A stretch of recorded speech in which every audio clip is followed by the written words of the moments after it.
किन्नर समाज आज भी अपने हक के लिए संघर्षशील है। उसके साथ भेदभाव जग जाहिर है। पैदा होते ही उसे अछूत समझने का सिलसिला आज भी बदस्तूर जारी है। किन्नरों की समस्याओं को समझने के क्रम में एक नई संस्था सखी राइट्स फाउंडेशन की शुरुआत की गई, जिसमें किन्नर समाज के अलावा समाज सेवा और राजनीति से जुड़ी गीता कपूर भी शामिल हुई।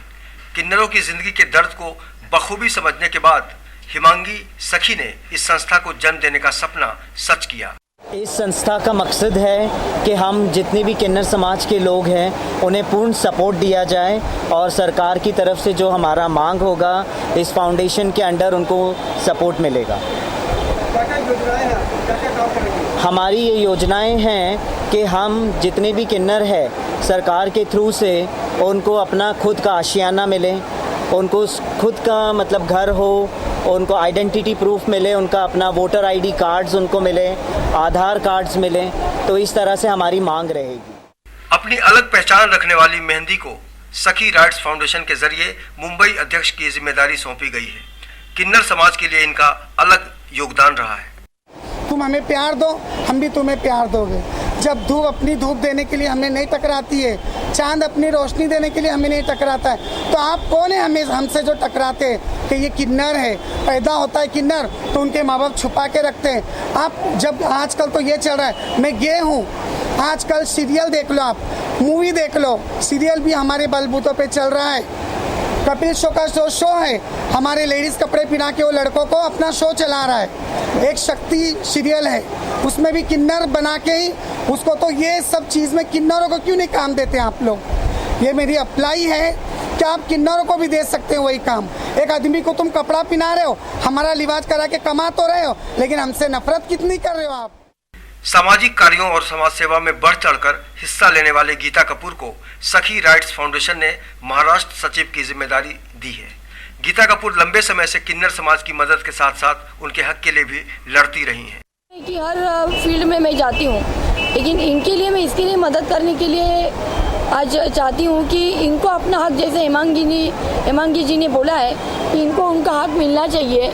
जो रेशनिंग कार्ड है, रहने के लिए घर है, जब इनकी उम्र हो जाती है इनको कोई पूछता नहीं। मैंने बहुत से उम्र वाले लोग देखा, प्लेटफॉर्म में, सड़कों पर देखा, तो मैं ये चाहती हूँ कि ये भीख ना मांगे रास्ते में। जो उम्र होती है इनके लिए कुछ ऐसा काम दे दे तो घर में बैठ के भी एक काम करे और गवर्नमेंट से ऐसी उनको पेंशन मिले उम्र होने के बाद, जो उनको वो सुविधा मिले। तो मैं तो महाराष्ट्र की सचिव आरपीआई की आठवले साहब तो बहुत दिलदार आदमी है, गरीबों के लिए है, और मैं जो उनको इनके लिए मांग करूँगी ज़रूर पूरी करेंगे, इतना मुझे विश्वास है।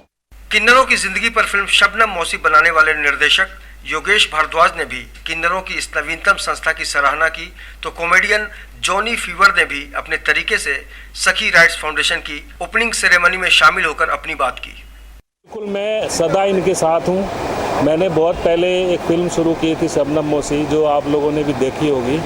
मेरी कोशिश उस वक्त भी यही थी कि सबको साथ मिलाना चाहिए, और आज तो मैं बहुत खुश हूँ कि ये साथ मिलाने का और भी ज़रिया अच्छा हो गया। ये मेरे लिए बहुत खुशी की बात है। जी बिल्कुल, ये तो नया अनुभव ही है लाइफ में। और जैसे कि रंजीता गुरु ने कहा और हमारे योगेश जी ने कहा है कि इनके साथ हमेशा इंडस्ट्री के लोग हमसे जितना हो सके हम इनका साथ देने का कोशिश करेंगे। जैसे महबूबा ने क्या मेहंदी जी ने कहा कि कोई रोल होता है किन्नरों का तो इनको दिया जाए वैसे, और उनमें एक गट्स है और रोल करने के, वो चैलेंज से कह रही है कि हम कर सकते हैं। और जैसे कि योगेश जी ने कहा है कि ये इनका जो हिम्मत है, इस हिम्मत को देखकर ये पूरे भारत को, विश्व को हिला सकते हैं, और अच्छे काम के लिए, क्योंकि इनकी ज़िंदगी ऐसे मोड़ से गुजर रही है। इसलिए हम दुआएं करते हैं कि एक दिन किन्नरों का जितनी भी मुसीबत है अच्छे जीवन में ये भी जिए, बस यही दुआ करता हूँ, और हमेशा हम इनके साथ रहेंगे। किन्नर समाज भी इसी समाज का अहम हिस्सा है।